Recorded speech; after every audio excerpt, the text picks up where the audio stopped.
साथियों, आज हम जिस विषय को लेके आपके बीच में आए हैं, आपने जो विषय आपने देखा है कि कल महिला संसद का आयोजन होना था दिल्ली में, उसी विषय को लेके आज हम आपके साथ में आए हैं, सामने आए हैं।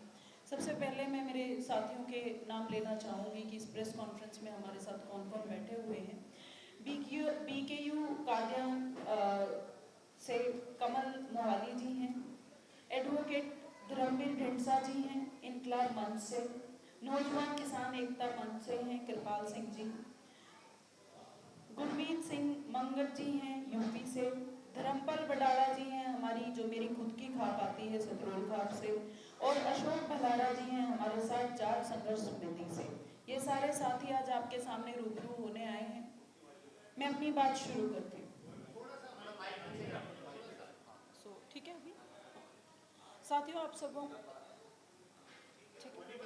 ऑडिबल साथियों आप सबको पता है कि कल 28 तारीख को पहलवान जो हमारे साथी थे उनके कहने पे एक महिला संसद का आयोजन होने जा रहा था, और वो महिला संसद का जो आयोजन होने जा रहा था वो बड़ा ही शांतिप्रिय होने जा रहा था। उसमें किसी भी तरीके की हिंसा के कोई अंदेशे नहीं थे, क्योंकि महिला कोई हिंसा नहीं करती है, और ये पूरी तरह से महिलाओं की पंचायत होने वाली थी। क्योंकि कल हमारी नई संसद का उद्घाटन हुआ था, तो हम लोग भी वहाँ जाके अपनी पंचायत लगाना चाहते थे, अपनी संसद लगाना चाहते थे। आपने लगातार 6 महीने से आप लोग देख रहे होंगे, आपके यहाँ चंडीगढ़ से ही एक मामला शुरू हुआ था हमारी एक महिला कोच का, जो पूर्व खेल मंत्री हरियाणा के थे। उनके अगेंस्ट उस बहन ने हमारी ने आप मीडिया के साथियों के माध्यम से आके ही बताया था कि किस तरीके से उस इंसान ने उसके साथ बर्बरता करने की कोशिश करी थी। उसके बाद 26 जनवरी को आप लोगों ने देखा कि किस तरीके से पेहवा में खुद मेरे साथ ये एक्ट हुआ कि हज़ारों लोगों के सामने मेरे साथ बर्बरता की गई। आप लगातार 6 महीने से देख रहे हैं, अभी 1 महीने से ऊपर हो गया है। हमारे जो पहलवान खिलाड़ी हैं, जो इस देश का गौरव है, ओलंपियंस हैं, वो लोग जंतर मंतर पे 1 महीने से ऊपर से बैठे हुए हैं। उसके बाद जो कल कॉल थी, जो सारे साथी वहाँ इकट्ठा होने वाले थे, स्पेशली जो हमारी महिला साथी जो वहाँ इकट्ठा होने वाली थी, वो सब लोग अपने शांतिप्रिय तरीके से वहाँ पहुँच रही थी, लेकिन शायद केंद्र या राज्य की सरकार को दोनों को ही ये मंजूर नहीं था। हम लोग मैं खुद एक जत्थे को लेके 2 दिन पहले 26 तारीख को हिसार जिले के गांव बास से दिल्ली के लिए बढ़ी थी। मेरे साथ ही हम सब लोग पैदल यात्रा कर रहे थे। आप लोगों ने देखा होगा कि किस तरीके से कल सुबह 9 साढ़े 9 बजे के आसपास सांपला में जब हमने सांपला से आगे की दूरी तय करने के लिए शुरू किया, तो पुलिस के गुंडों ने आके, मैं गुंडे ही बोलूँगी इन लोगों को, जिन लोगों में इंसानियत या प्रशासन या लॉ एंड ऑर्डर कायम करने की अगर स्थिति ना बची हो, सरकार के इशारे पे काम करे, गुंडों वाला जो रोल प्ले करे, तो वो गुंडे ही होंगे, प्रशासन या पुलिस नहीं रह जाती है। आप लोगों ने देखा किस तरीके से सांपला में रोड पे जब हम लोग मूव करने की कोशिश कर रहे थे, हमारे साथ जोर जबरदस्ती हुई, मारपीट हुई हमारी महिला साथियों के साथ, हमारे कपड़े फाड़े गए, हमारी कुछ साथी, एक साथी 20 मिनट 25 मिनट तक रोड पे बेहोश पड़ी रही, उसकी किसी ने सुध नहीं ली। सिर्फ और सिर्फ ये टारगेट था किस तरीके से इन लोगों को जेल में डाला जाए, इन लोगों को यहाँ से हटाया जाए। किसी ने एम्बुलेंस बुलाने तक की भी ढंग से कोशिश नहीं करी। आखिरी में मेरे परिवार वाले ही हमारी महिला साथी को वहाँ से लेके गए, और बाद में आप लोगों ने देखा, शायद सब लोगों ने आपने देखा होगा वीडियो के जरिए से, कि किस तरीके से हमारे साथ जोर जबरदस्ती हुई है। और दोपहर 2 बजे होते होते जो हमारा गौरव वहाँ जंतर मंतर पे बैठा था, क्या वो ऐसा क्या कर रहे थे? क्या वो कोई आतंकवादी थे, या हम कोई आतंकवादी थे कि जिसके साथ इस तरीके का बर्ताव हुआ? हम महिलाएं हैं, हम भारत में जितने भी लोग हैं, हम लोग महिला को देवी का दर्जा देते हैं, पूजनीय दर्जा देते हैं। एक पूजनीय दर्जा प्राप्त महिला को इस तरीके का बर्ताव होना चाहिए। स्पेशली जो लोग, जो ओलंपियंस वहाँ बैठे हैं, किस तरीके से उन लोगों को घसीट घसीट के लेके जाया गया, किस तरीके से उनसे तिरंगे झंडे हाथों से छीन छीन के तिरंगे झंडे फेंके गए। क्या ये हमारे तिरंगे का सम्मान है? क्या यही हमारी स्थिति हो गई है महिला की आज? मैं यही सारी चीज़ें आप लोगों के माध्यम से रखना चाह रही थी, क्योंकि पूरी कोशिश करी जा रही है हम लोगों की आवाज़ को दबाने की। मुझे नहीं लगता है कि जब देश गुलाम था इतनी बुरी स्थिति में महिला होगी, इस तरीके से महिला के साथ मारपीट बर्बरता की जाएगी। हमें जब पुलिस लाइन में अंदर लेके जाया गया तो हमें बताया गया कि हमारे ऊपर ऐसे ऐसे एक्ट लगाए जा रहे हैं जिनका कोई लेना देना नहीं है। हम बहुत पीसफुल तरीके से आगे बढ़ रहे थे। एक पैदल मार्च में जाना, हम प्रदर्शनकारी हो गए, हम पुलिस को मारपीट करने वाले हो गए, उल्टे इल्जाम हमारे पे, जो बोलते हैं ना उल्टा चोर कोतवाल को डांटे। प्रशासन कल पूरी कोशिश कर रहा था कि हमारे पे ऐसी धाराएं लगाई जाएं, NH एक्ट वगैरह बहुत सारा कुछ। मुझे समझ में नहीं आया कि ये क्यों सब कुछ हुआ। उसके बाद जब हम सुबह 10 बजे जाके सारे साथियों को जब गिरफ्तार कर लिया गया, हमने जब अन्न पानी सब कुछ त्याग दिया गया, आखिरी में 4 बजे हमें छोड़ा गया। और हमारे साथियों में बहुत सारे साथी ऐसे थे जो हार्ट के भी पेशेंट थे, BP के भी पेशेंट थे, बहुत सारे बुजुर्ग लोग थे। क्या हम इसी देश की कामना हमने की थी? भगत सिंह जी ने इसी देश की कामना की थी, सुभाष चंद्र बोस जी ने, गांधी जी ने इसी देश की कामना की थी। मैं ये कहूँगी, ये नई संसद जो कल शुरू हुई है, ये नई संसद का पहले ही दिन पहला सबसे काला दिन था, काला अध्याय था, जो इतिहास याद रखेगा और खासकर महिलाएं याद रखेंगी। प्रधानमंत्री मोदी को ये कतई शोभा नहीं देता है कि वो अपनी शासन का इस तरीके से दुरुपयोग करें। खट्टर साहब को ये शोभा नहीं देता है। आप मुझे बताइए, होना तो ये चाहिए था संदीप सिंह जो पूर्व खेल मंत्री, या आप उसको, मैं तो उनको छेड़छाड़ मंत्री बोलती हूँ, उस छेड़छाड़ मंत्री जो कि नार्को टेस्ट के लिए मना कर चुका है, वो जेल में चला जाना चाहिए था, उस पर कार्रवाई हो जानी चाहिए थी। लेकिन नार्को टेस्ट के मना करने के बावजूद भी खुलेआम घूम रहा है और आज तक भी उसे अपनी पोस्ट से नहीं हटाया गया है, उसे दूसरा मंत्रालय देके सुशोभित किया हुआ है। होना तो ये चाहिए था जो यूपी में जो ये गुंडा सांसद ब्रजभूषण शरण, ये आज गिरफ्तार हो जाना चाहिए था, जिस एक्ट के अंडर इनके ऊपर मुकदमा दर्ज है। आप सब लोग मीडिया के साथी समझदार हैं, आप लोगों को पता है कि उनकी गिरफ्तारी 24 घंटे के अंदर अंदर हो जानी चाहिए थी, लेकिन आज भी शरेआम घूम रहा है और इस काली संसद के पहले अध्याय में शामिल होके खुशियां फोटो खिंचवा रहा है। हमारा क्या कसूर है? हमारा ये कसूर है कि हम बेटियां पैदा हो गए हैं, इस देश की महिलाएं हैं, या उन बेटियों का ये कसूर है कि वो अपना हक मांग रही हैं? जो कल हुआ है या जो पिछले 6 महीने से हो रहा है, मैं बीजेपी सरकार से एक बात पूछना चाहती हूं, क्या यही उनका नारा था बेटी पढ़ाओ और बेटी बचाओ का, या ये सिर्फ एक और चुनावी जुमला था? क्योंकि हम महिलाएं सिर्फ और सिर्फ वोट तक के लिए सीमित रह गई हैं। हमें उस समय तो हमारी सेफ्टी के लिए सरकारें चिल्लाती हैं, उस समय तो हमारी सेफ्टी सुनिश्चित की जाती है कि इस आने वाली सरकार में हम महिला की सेफ्टी कर देंगे, ऐसा कर देंगे। लेकिन आप देखिए 6 महीने से किस तरीके से स्पेसिफिकली महिलाओं को टारगेट किया जा रहा है। स्पेसिफिकली हम लोग जो काम कर रहे हैं, खासकर खिलाड़ियों को टारगेट किया जा रहा है। मैं इस देश के सभी नागरिक सभ्य लोगों से पूछती हूँ, क्या हमारा ज़मीर आज इतना मर चुका है कि आज हम हमारी बहन बेटियों के लिए नहीं खड़े हो पा रहे हैं?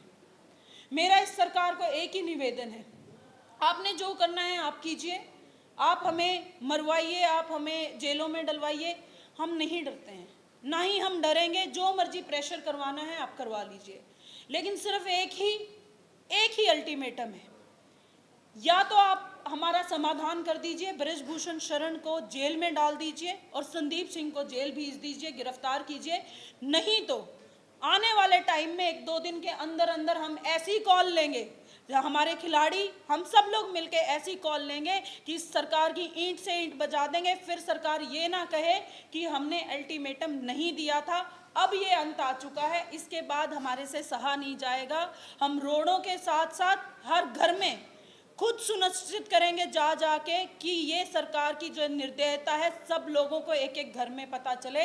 सरकार सॉल्यूशन दो, नहीं तो अपनी ईंट से ईंट बजाने के लिए, अपनी बर्बादी के लिए तैयार हो जाएं। धन्यवाद। Questions please.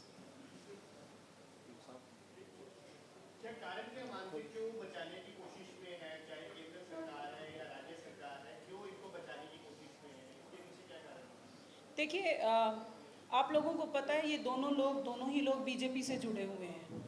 बीजेपी से जुड़े हुए हैं तो भी सीधा सीधी बात है कि ये लोग अपने लोगों को गोद में बिठा के रखना चाहते हैं। यही आदमी अगर कोई किसी और पार्टी का होता या किसी और दल से होता था तो अभी तक जेल छोड़िए उनका सामाजिक बहिष्कार या पता नहीं क्या क्या करवा दिया जाता था। सीधी सीधी बात है, एक बीजेपी का एमपी है बृजभूषण शरण और एक बीजेपी से मिनिस्टर है, कैबिनेट मिनिस्टर है संदीप सिंह। तो दोनों ही लोग सीधे सीधे बीजेपी से जुड़े हुए हैं, इसलिए ये लोग इनको पूरी तरीके से बचाने की कोशिश कर रहे हैं। और क्या रीज़न होगा आप बताइए।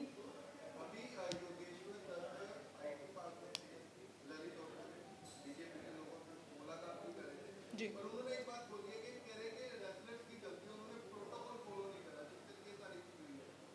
नहीं, कौन सा प्रोटोकॉल फॉलो नहीं किया? आप एक शांतिपूर्ण मार्च में, आप एक शांतिपूर्ण संसद लगाना चाहते हैं, आप अच्छे से एक पंचायत करना चाहते हैं। हमें लगता है कि उन्होंने सारे प्रोटोकॉल फॉलो किए, उन्होंने हमारी सारी खापों से परमिशन ली थी, उन्होंने सारे हमारे पंचायती जितने भी हमारी सरदारी है, चाहे वो किसान सरदारी हो, खाप सरदारी हो या जितनी भी सामाजिक संगठन है, सबको बुलाया था। सारे प्रोटोकॉल उनसे पूछ के फॉलो हुए थे। ऐसा कोई प्रोटोकॉल नहीं था जो तोड़ा गया हो या ना फॉलो हुआ हो।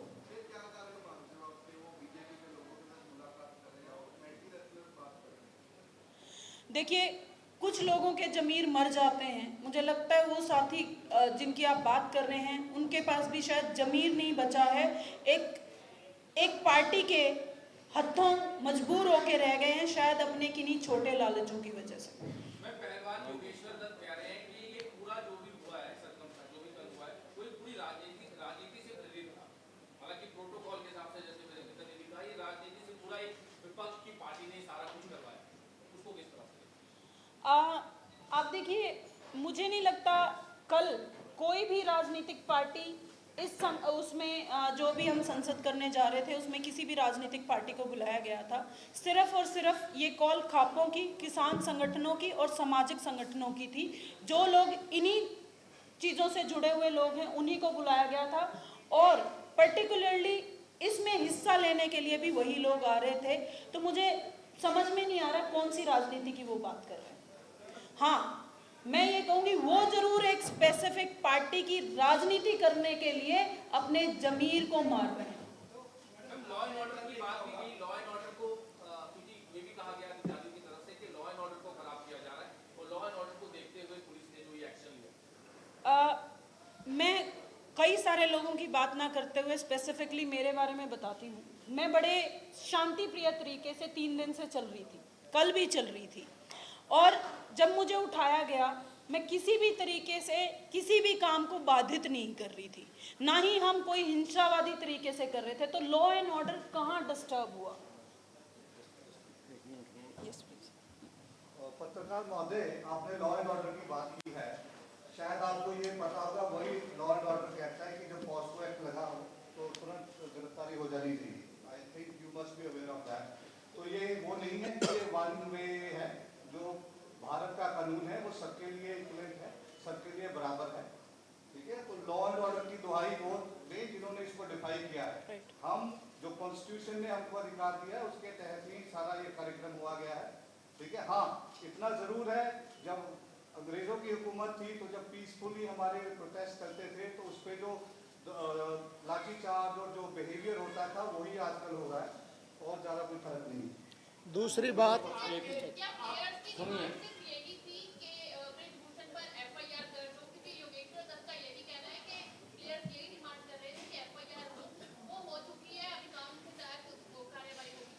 देखिए, प्लेयर्स की डिमांड एक साफ डिमांड थी। उसमें साफ कहा गया था कि भी जिन लड़कियों के साथ बर्बरता की गई है, कोशिश की गई है, वो माइनर लड़कियां थी। पोस्को एक्ट के अंडर ये एफआईआर हुई है और उसमें ये साफ लिखा हुआ है, कानून में साफ लिखा हुआ है विद इन 24 आवर्स ये गिरफ्तारी हो जानी चाहिए थी। फिर वो आज बाहर क्यों घूम रहा है? ये सिर्फ पहलवानों की नहीं, ये तो पूरे कानून की मांग है, किसी एक की मांग है ही नहीं है। जब उस तहत मुकदमा दर्ज हुआ है तो गिरफ्तारी हो जानी चाहिए थी अब तक।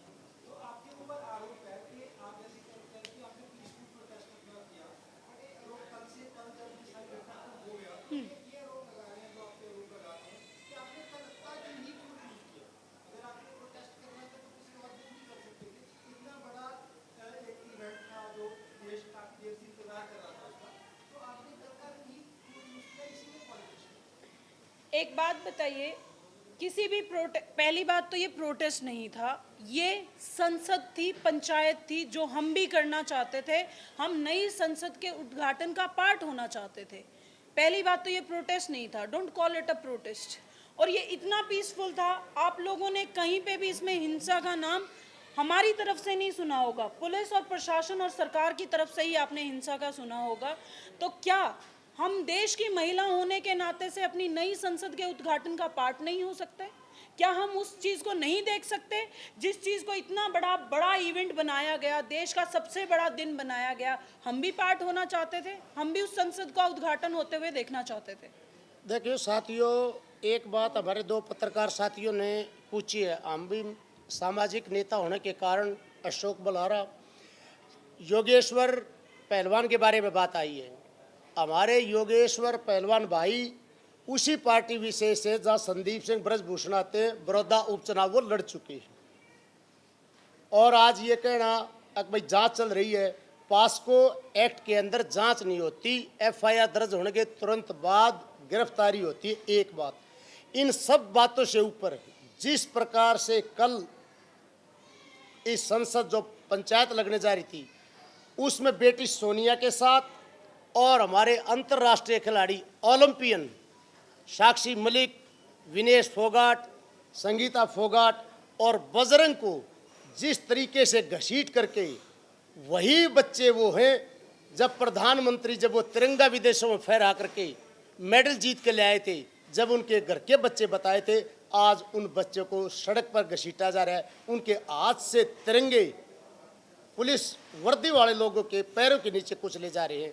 तो आज बहुत एक सम्मान को ठेस पहुंची है। सारा देश ने ये देखी है, विदेशों में भी हमारी कदर कम हुई है। और अब आगे यही है, आप भूल जाओ पास्को एक्ट को, भूल जाओ किसी एफआईआर को। आज ये बात जन जन तक गई है और दिल से लोग लगा बैठे हैं। केवल और केवल इतनी इंतजार है कि जो हमारे खिलाड़ी बच्चे हैं वो आगे क्या निवेदन करते हैं समाज से। हम आपको माध्यम से ये कहना चाहेंगे समाज की तरफ से, बच्चे जो भी काल देंगे, जान चली जाएगी पर उस काल को पूरी करेंगे। Any other question? पत्रकार बंधुओं, मैं धर्मपाल बटाला सरोल खाप का प्रतिनिधि हूँ। आपको एक बात याद दिलाना चाहूँगा कि आज से लगभग 48 साल पहले देश में घोषित रूप से इमरजेंसी लगी थी, और कल जो कुछ हुआ है वो सारा ये दर्शाता है कि उससे भी भद्दा रूप, भोंडा रूप कल देश की मौजूदा सरकार ने, जो बीजेपी के नेतृत्व में चल रही है, उसने किया है। हम लोग जो खापों के प्रतिनिधि हैं, हमारी अपनी जो सामाजिक मान्यताएं हैं, परंपराएं हैं, उनके अनुसार आंदोलन कहिए या समाज को एक दिशा देने की कोशिश करते हैं। लेकिन कल जो कुछ किया गया है, सारे की सारी नैतिकता, सारे के सारे आदर्श, और हद होगी कि हमारी महिलाओं के साथ जिस तरह का प्रशासन ने व्यवहार किया है, जिस ढंग से हमारे चमकते सितारे खेल के मैदान के उनके तिरंगे के साथ, उनका हाथ में तिरंगा है, वो लेके आगे बढ़ रही है, ऊपर रखना चाहती हैं, लेकिन पुलिस के जूतों के नीचे तिरंगा रौंदा जा रहा है। ये बहुत बड़ी दुख की बात है, साथ ही साथ चिंता की बात है। इस बात की हम कड़े शब्दों में निंदा करते हैं खापों की तरफ से, और इस बात की बिल्कुल दुखी मन से ये बात आपके बीच में कहने आए हैं कि इस लड़ाई की लंबी शुरुआत होगी। समाज में भारी दुख है और इस दुख का बदला सरकार से लिया जाएगा। इस तरह खाली नहीं बैठेगा समाज का। धन्यवाद। Thank you so much. पत्रकार वीरो, ਜਿਹੜਾ कि कल केंद्र सरकार ने ਸਾਡੀ ਬੇਟੀਆਂ ਭੈਣਾਂ ਬਹੂਆਂ ਨਾਲ ਕੀਤਾ ਹੈ ਉਹਦੀ ਅਸੀਂ ਸਖਤ ਸ਼ਬਦਾਂ 'ਚ ਨਿੰਦਾ ਕਰਦੇ ਹਾਂ। ਜੋ ਵੱਖ-ਵੱਖ ਥਾਵਾਂ ਤੇ ਸਾਨੂੰ ਅੰਬਾਲੇ ਪਾਣੀਪਤ ਰਸਤੇ 'ਚ ਹੋਰ ਗੁਹਾਣਾ ਜਿੱਥੇ ਵੀ ਰੋਕਿਆ ਗਿਆ, ਸਰਕਾਰ ਨੂੰ ਇਹ ਸੋਚ ਲੈਣਾ ਚਾਹੀਦਾ ਕਿ ਜਦੋਂ ਇੱਕ ਜਨ ਅੰਦੋਲਨ ਚੱਲਦੇ ਉਹ ਰੋਕਿਆ ਨਹੀਂ ਜਾ ਸਕਦਾ ਕਦੇ ਵੀ। ਪੰਜਾਬ ਚੰਡੀਗੜ੍ਹ, ਅਸੀਂ ਪੰਜਾਬ ਔਰ ਚੰਡੀਗੜ੍ਹ ਤੋਂ ਭਾਰਤੀ ਕਿਸਾਨ ਯੂਨੀਅਨ ਕਾਦੀਆਂ ਤੋਂ ਅਸੀਂ ਸਾਰੇ ਇਹਨਾਂ ਨੂੰ ਜਿੰਨੇ ਪਹਿਲਵਾਨ ਵੀਰ ਮੇਰੇ ਭੈਣਾਂ ਦਿੱਲੀ ਬੈਠੀਆਂ ਨੇ, ਜੋ ਵੀ ਇਹ ਕਾਲ ਦੇਣਗੇ ਅਸੀਂ ਪੰਜਾਬ ਚੰਡੀਗੜ੍ਹ ਮੋਹਾਲੀ ਜਿੱਥੇ ਵੀ ਹੋਵੇ ਇਹਨਾਂ ਦਾ ਪੂਰਾ ਸਮਰਥਨ ਕਰਾਂਗੇ। ਸਰਕਾਰ ਨੂੰ ਸੋਚ ਲੈਣਾ ਚਾਹੀਦਾ ਹੈ ਕਿ ਇਕੱਲਾ ਖਿਡਾਰੀਆਂ ਦਾ ਮਸਲਾ ਨਹੀਂ ਹੈ, ਇਕੱਲਾ ਖਿਡਾਰੀਆਂ ਦਾ ਮਸਲਾ ਨਹੀਂ ਹੈ, ਮਸਲਾ ਇੱਕ ਬੇਟੀ ਦਾ, ਮਸਲਾ ਇੱਕ ਭੈਣ ਦਾ, ਮਸਲਾ ਇੱਕ ਬਹੂ ਦਾ, ਮਸਲਾ ਇੱਕ ਧੀ ਦਾ। ਇਹ ਸਰਕਾਰ ਨੂੰ ਸੋਚ ਲੈਣਾ ਚਾਹੀਦਾ। ਸਰਕਾਰ ਨਕੰਮਿਆਂ ਦੀ ਸਰਕਾਰ ਹੈ। ਸਰਕਾਰ 'ਚ ਬੈਠੇ ਹੋਏ ਲੋਕਾਂ ਦੀ ਸ਼ਾਇਦ ਬੇਟੀ ਨਹੀਂ ਹੈ ਜਿਹੜਾ ਉਹਨਾਂ ਨੂੰ ਬੇਟੀਆਂ ਦਾ ਦੁੱਖ ਨਹੀਂ ਦਿਖਦਾ। ਇਹ ਸਰਕਾਰ ਨੂੰ ਸੋਚ ਲੈਣਾ ਚਾਹੀਦਾ। ਅਸੀਂ ਸਰਕਾਰ ਦੇ ਖਿਲਾਫ ਪੁਰਜ਼ੋਰ ਮਤਾ ਪਾਸ ਕਰਕੇ ਵੱਖ-ਵੱਖ ਥਾਵਾਂ ਤੇ ਜਿਸ ਤਰ੍ਹਾਂ ਕਿਸਾਨ ਅੰਦੋਲਨ ਚੱਲਦਾ ਸੀ ਵੱਖ-ਵੱਖ ਚੌਕਾਂ 'ਚ ਧਰਨੇ ਲਾਵਾਂਗੇ ਜੇ ਇਹਨਾਂ ਨੇ ਇਨਸਾਫ ਨਾ ਦਿੱਤਾ।